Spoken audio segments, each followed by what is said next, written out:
आज अन्ना हजारे कहाँ हैं जब पूरे देश में आंदोलन चल रहा है। ये बल्कि हमारा उनसे सवाल है। और मीडिया, क्योंकि ये हमें कहना चाहिए, बल्कि पब्लिक की यही आवाज़ है कि देशद्रोही मीडिया है, देशद्रोही आवाम को वो साबित कर रही है। पर यहाँ सारे देश को समझ में आ चुका है कि अब कौन क्या कर रहा है। इतने लोग यहाँ पे बैठे हुए भूख हड़ताल, सरकार तक कैसे आवाज़ जाएगी? आखिर मीडिया भी नहीं दिखा रही है। देखिए, मीडिया नहीं दिखा रही है। मैं आपको बताना चाहूँगी, जिस वक्त आज़ादी का आंदोलन चला था उस वक्त हमारे पास कोई माध्यम नहीं था, कोई एक माध्यम भी नहीं था। यहाँ तक कि अगर कोई तार या कुछ भी भेजा जाता था वो भी कई दिन में पहुँचता था, कोई एक बंदा ही लेकर जाता था।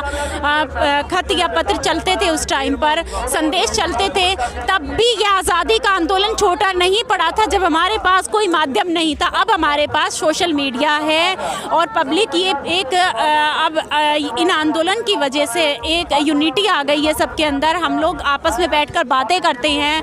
मैं भी जैसे ये मैं सोनीपत की हूँ तो दादा भी सोनीपत के हैं।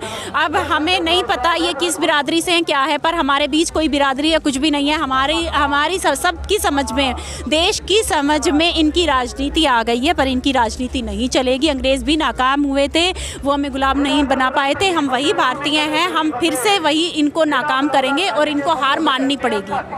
देखिए, इतना बड़ा आंदोलन आज़ादी के बाद पहली बार देखे जा रहे हैं और यहाँ 3-3 पीढ़ियाँ एक साथ बैठी हुई हैं। चाहे दादा से लेकर पोते तक सब एक साथ, सभी लोग पूरा परिवार लेकर साथ में है। और इतने बड़े आंदोलन पहली बार किए जा रहे हैं तो सरकार को समझ लेना चाहिए कि ये तानाशाही नहीं चलेगी, कानून देश के हित में नहीं है। सरकार ऐसा करना बंद करे। ये चंद पूंजीपतियों की सरकार चल रही है और ये लड़ाई किसान और पूंजीपतियों के बीच की लड़ाई है।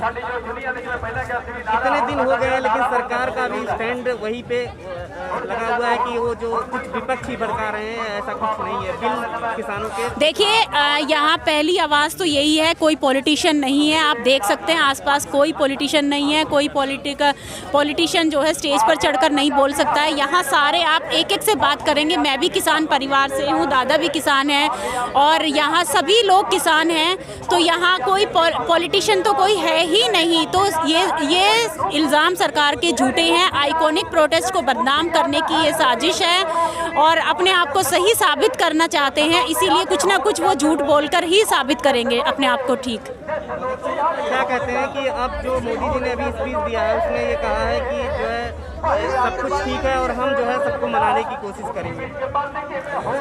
देखिए, सबको अपना भला, अपना अच्छा बुरा सब दिखाई देता है। इतनी बड़ी तादाद में आंदोलन हो रहे हैं और जिसमें कि प्रशासन का पूरा दबाव है, पूरा प्रशासन आंदोलन करने ही नहीं दे रहा। उसके बावजूद इतने बड़े आंदोलन शुरू हो चुके हैं पूरे देश में और उस पर फिर सरकार कह रही है कि मनाने की कोशिश करेंगे। तभी मनाया जा सकता है जब ये काले कानून वापस लिए जाएं और सरकार को ये वापस लेने पड़ेंगे। सरकार अंग्रेज़ों की नीति पे चल रही है, फूट डालो राज करो की नीति। और ये अंग्रेज़ों ने हमारी सोने की चिड़िया को लूट कर ले गए थे और ये अब हमारे पूरे देश को बेच कर खा गए। सिर्फ कृषि वर्ग ही बचता था जिस पे इनकी नज़र है और चंद पूंजीपतियों को कृषि वर्ग देना चाहते हैं। किसानों को उन्हीं की ज़मीन पर बंधुआ मजदूर बनाना चाहते हैं और महंगाई हटाने के नाम पर ये सरकार आई थी अपने झूठे वादे करके। तो ये अब महंगाई हटाना तो दूर की बात है, कई गुना ज़्यादा महंगाई बढ़ चुकी है और अब ये इस पर भी इसे सब्र नहीं है। जो लोग चटनी रोटी खाकर गुजारा करते थे, अभी तक चटनी रोटी खाकर गुजारा कर रहे थे, तो इसके बाद ये काले कानून आने के बाद जिसमें जमाखोरी को छूट दी गई है।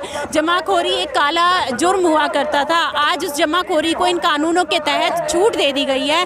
उसके बाद महंगाई आसमान छुएगी। तो जो लोग चटनी रोटी खाकर गुजारा करते थे वो चटनी रोटी भी उनसे छीन ली जाएगी। उन्होंने कहा कि इस बिल पे चर्चा कई बार हो चुकी है, ऐसा नहीं है कि रातों रात। तो वो चर्चा देखिए, नहीं, पहले चर्चा नहीं हुई है।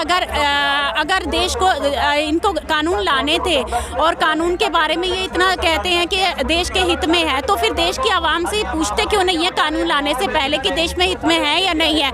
और अभी भी ये 3-5 मीटिंग कर चुके हैं, तो वो मीटिंग लाइव करें ना, ये क्या बात करते हैं क्या नहीं करते हैं। पूरे देश को पता चलना चाहिए, पूरी दुनिया को पता चलना चाहिए। कोई देश भी आवाज़ उठाता है, बाहर से भी कनाडा के पीएम ने भी आवाज़ उठाई है, बोला है कि ये कानून गलत आए हैं, ये हर किसी को झूठा साबित कर रहे हैं। मुझे लगता है इन्हें पीएम की सीट पर नहीं, ये तो सिर्फ उनकी चंद कंपनियों को ही प्रमोट करने पर लगे हुए हैं। ख़राब सामान को भी कैसे बेचना है अच्छे तरीके से, वो शायद हमारे पीएम से सीखे, हमारी सरकारों से सीखे कि वो ख़राब चीज़ को कैसे अच्छे से अच्छा, अपनी खामियों को कैसे अच्छे से अच्छा बता सकते हैं। वो क्वालिटी हमारे पीएम के अंदर है। कनाडा में जो प्रदर्शन हुए हैं उन सबको बताया गया देश विरोधी साजिशें यहाँ पर हावी हो रही हैं। देखिए, आइकॉनिक आंदोलनों को बर्बाद करने की साजिश होती है ये सब, और ये हर आंदोलन को इसी तरह बदनाम करते हैं। यही बोला जाता है कि ये आंदोलन देशद्रोही है, हर किसी को यही बोला जाता है। मैं बताना चाहूँगी, देखिए यहाँ जितने भी किसान हैं सबके पास अपना अपना इलेक्शन कार्ड है। अगर ये इनको खालिस्तानी आतंकवादी हर आंदोलन को ही ऐसे ही बदनाम करते हैं, पूरे देश को तो ये खालिस्तानी और आतंकवादी कुछ ना कुछ ऐसे ही नाम दे देते हैं और उन पे धाराएं लगाकर देशद्रोही बताकर यही सब करके आंदोलन को बदनाम करने की साजिश होती है। पर यहाँ देश के आम किसान बैठे हैं, पब्लिक बैठी है, जो सबसे गरीब तबका है वो बैठा है, और ऐसे ही अगर उनको ऐसा लगता है तो फिर वो इन आतंकवादियों के साथ मीटिंग क्यों कर रहे हैं, क्यों 5 मीटिंग आतंकवादियों के साथ कर चुके हैं। अगर वो आतंकवादी कह रहे हैं और बदनाम करने की कोशिश करते हैं, कहते हैं कि ये आतंकवादी हैं, खालिस्तानी हैं, तो उन खालिस्तानियों के साथ वो मीटिंग क्यों कर रहे हैं? इसका मतलब आप आतंकवादियों के साथ मीटिंग कर रहे हैं।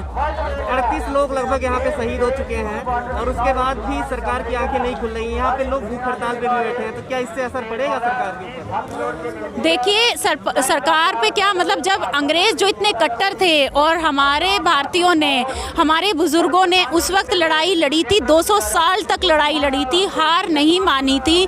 हम उन्हीं से इंस्पायर हैं। हम आज हमने अपने शहीदों का दिवस भी मनाया है, अशफाक उल्लाह खान और राम प्रसाद बिस्मिल, जो कि एक नाम भी ऐसा है कि जिससे मुस्लिम और हिंदू का पता भी नहीं, आप नाम से भी नहीं पता कर सकते कि ये हिंदू थे, मुस्लिम थे। और अंग्रेज़ों ने फूट डालो राज करो की नीति की थी, वही सब ये करना चाहते हैं, उन्हीं के नक्शे कदमों पर ये चल रहे हैं। पूरा देश इनकी राजनीति समझ चुका है। और अगर ये लोग कहते हैं आतंकवादी हैं और यहाँ सबके पास इलेक्शन कार्ड है, अगर आतंकवादियों के पास इलेक्शन कार्ड आता है तो ये भी सरकार जवाब दे कि कैसे आया, फिर इसका मतलब पूरी सरकार ही करप्ट है। खबरों में बने रहने के लिए फोरम 4 को सब्सक्राइब करें और नोटिफिकेशन पाने के लिए बेल आइकन दबाएं।